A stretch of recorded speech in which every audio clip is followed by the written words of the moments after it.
black rice?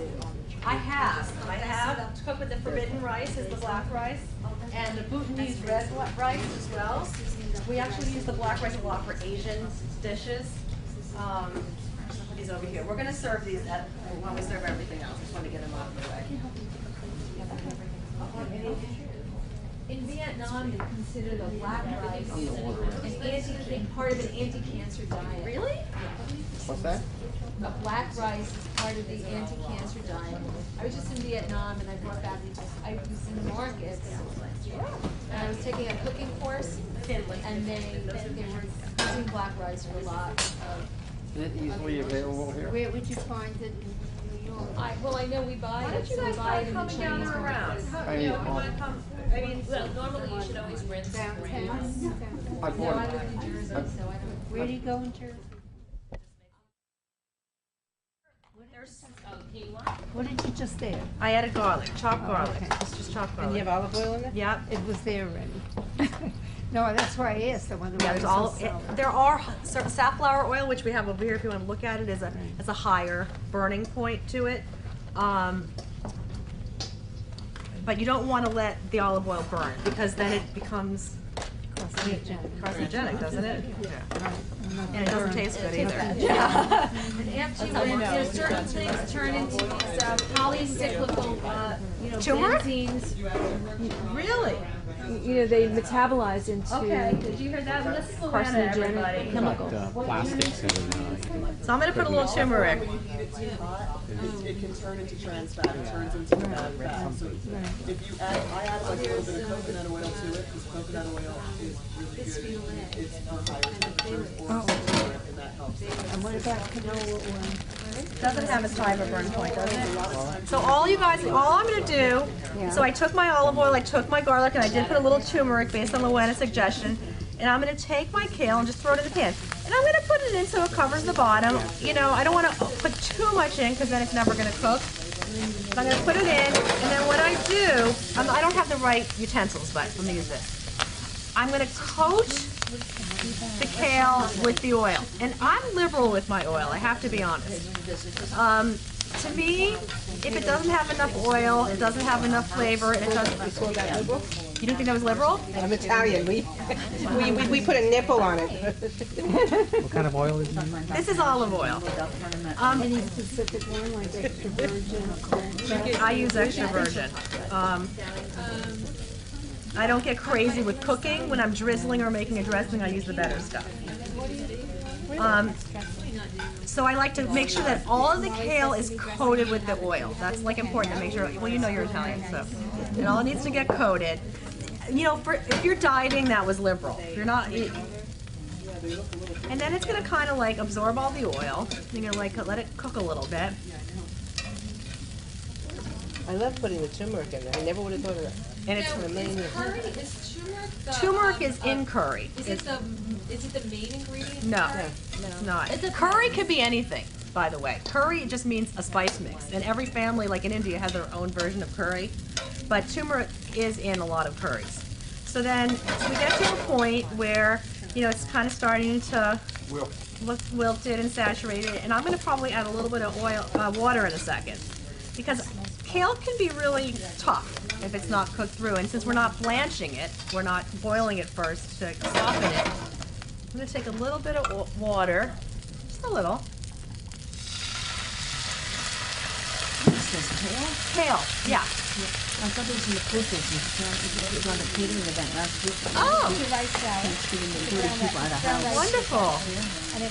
When you wash the kale, you can also leave a little bit of the water on it, and then you don't need to add water. You absolutely can. And I'm doing what you do, and then I put a squirt of lemon juice to eat it. Yep. And with spinach, I don't like to do that because I like to squeeze all the water out of my spinach. There's so much water in it. Yeah. But with kale, you can leave a little bit of water on. You're right. And, you can cover it if you want it to, wilt a little bit. I don't have a cover, but if I want to cover it for a minute. I pick my own dandelions for my property. Yeah, I just pick them and I cook them. Yeah, all the time. Yeah. How much turmeric did you put in?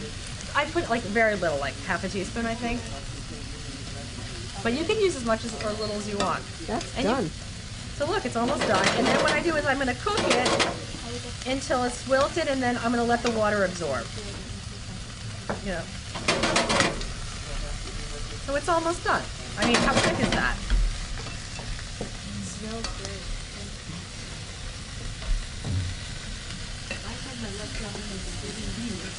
Still? I don't like turkey after a couple of days. I feel like it's like really. Make TV dinners. Yeah, oh, pot pies. Pot pies are a good thing to make. Don't eat in front of the TV, it's a bad habit. Eat at the table and never Well, she's stand, just never, calling it that. never stand and never She's taste. just calling it that. Then I have it a couple weeks later when I want it again. So that's really it. And it's really done. That's it. I think what we're going to do is we have tastes of everything, but I think we'll do all the tastes together after we demo it, because otherwise it's going to be too much tumult. It's the only way word I know how to describe that. That's right. Tumult? No, it's a Yiddish word that means too much. I want to taste it, make sure it has enough basil in it. One more. No. Some of the theories are parents. This recipe's in your group of papers? It is. But I mean, just like what I'm trying to get, what I'm trying to say is, you can use anything, any nut that you have in the pantry, any dried fruit you have in the pantry, you know, any flavored oil you have in the pantry, whatever herbs. I mean, it's not going to taste bad. Just experiment with it, mix it together.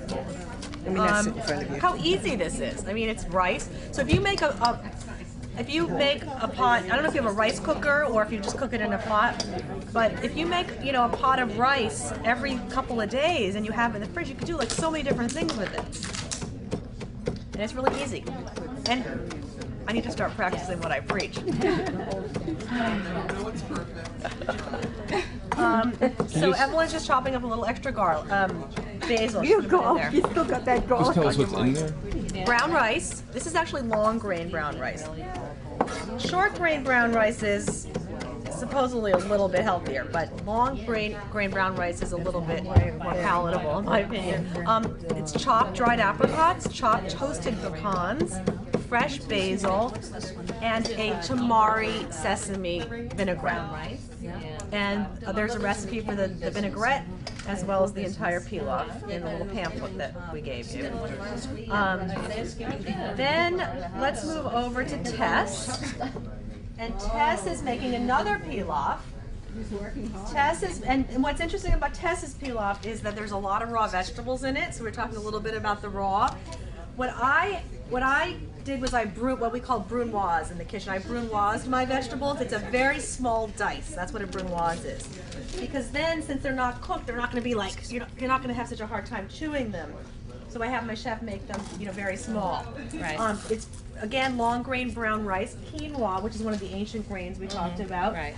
We put beans in this, and the beans mixed with the quinoa and the brown rice forms a complete protein. So if you aren't eating meat for a particular meal, or if you're trying to eat less meat, this will form a complete protein, which is really important. And then we have cucumbers, carrots, raw beets, which if you've ever had raw beets, they're really good. Scallions, and we did a tomato black olive vinaigrette. Let's put one more. I like Okay, like a lot? You like all of it, yeah. Okay. And someone was asking about the way the vegetables were cut up, and I told them, you know, if you really don't want to, you know, because it could be a little intimidating. Yeah. Is that you could just shred them. Absolutely. And you know what's one good item, a kitchen tool to invest in is one of those mini choppers. Like the Cuisinart mini chopper, it's like a food processor, but it's really small. Yes. They're great. I mean, because then what you do is first, and you can do everything at once. You don't have to wash it out in between. Right. You just kind of. Yeah, go for all of it? Yeah, needs more. Okay. Yeah. I'm very liberal with my dressings and stuff. Maybe not as liberal as the Italian. Who was Italian? Were you the Italian one? No, not as liberal as the Italian one. But there's also avocado in here, which is avocado is a good fat. Avocado's fattening, but it's a very healthy food. But not cholesterol, it's not high. Right, right. And you know what? It's a delicious food. I'll eat an avocado any day of the week. I'll just eat it plain. I had one today. So good. Yeah, I put a little sea salt on it. Yeah. Sample, see if you want some more scallions.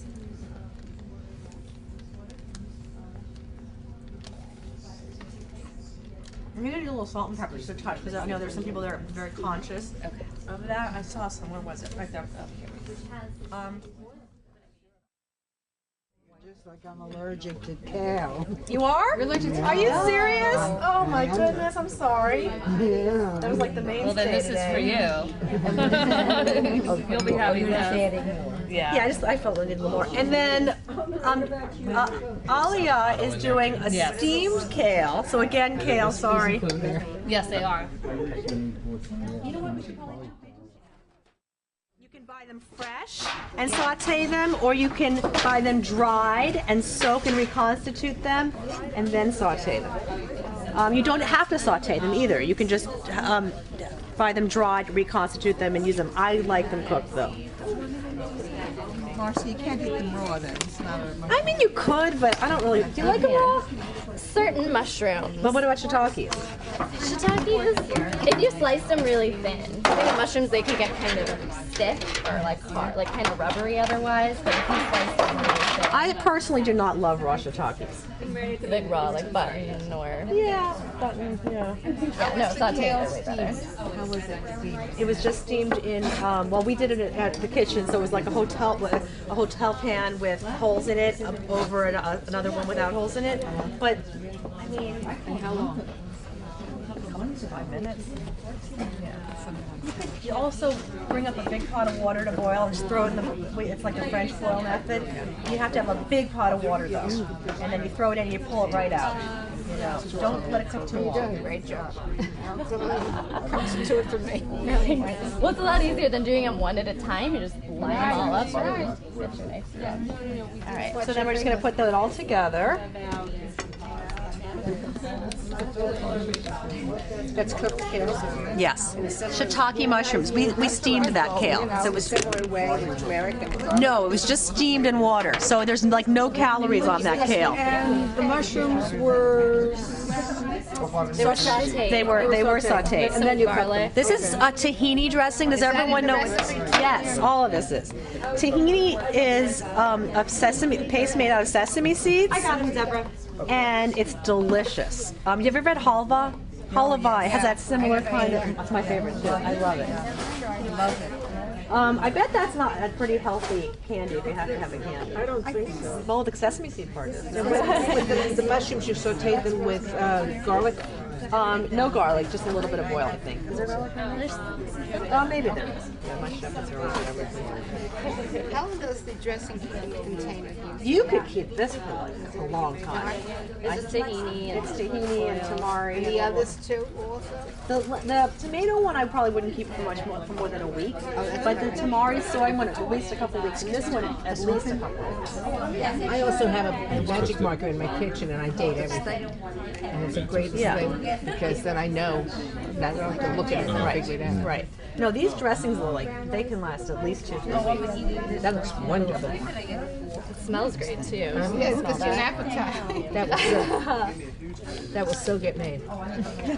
And you guys, these are like vegan, and it's, we didn't even talk about vegan, but they're all vegan. Okay, get this. And you know, if you can eat like this twice a week even, and get rid of some of the other junk that we all eat twice a week, I mean, you're in good shape starting like that. Believe me.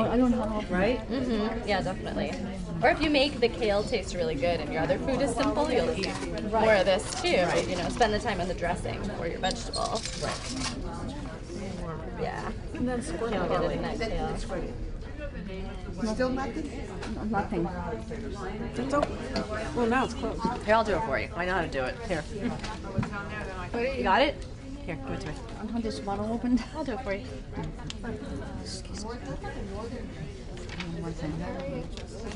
Should be open now. No, that was not actually. I opened a few of them. Just so you get the It looks like gelatin. nutrition inside, the alchemy, to make it really fat in there. or inside the flaxseed. So if you don't break them up, they'll Yeah, that's really good. Melon mushroom I have to taste. To get that sort of, yeah. Sorry. I didn't have that.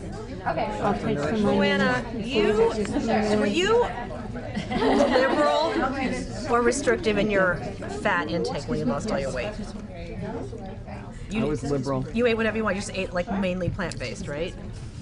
It was mostly low carb. Excuse me. You know, like a tiny piece of potato, but low carb. Okay. I always added extra olive oil and stuff because otherwise I felt dry. Yeah, that's what I think. I know.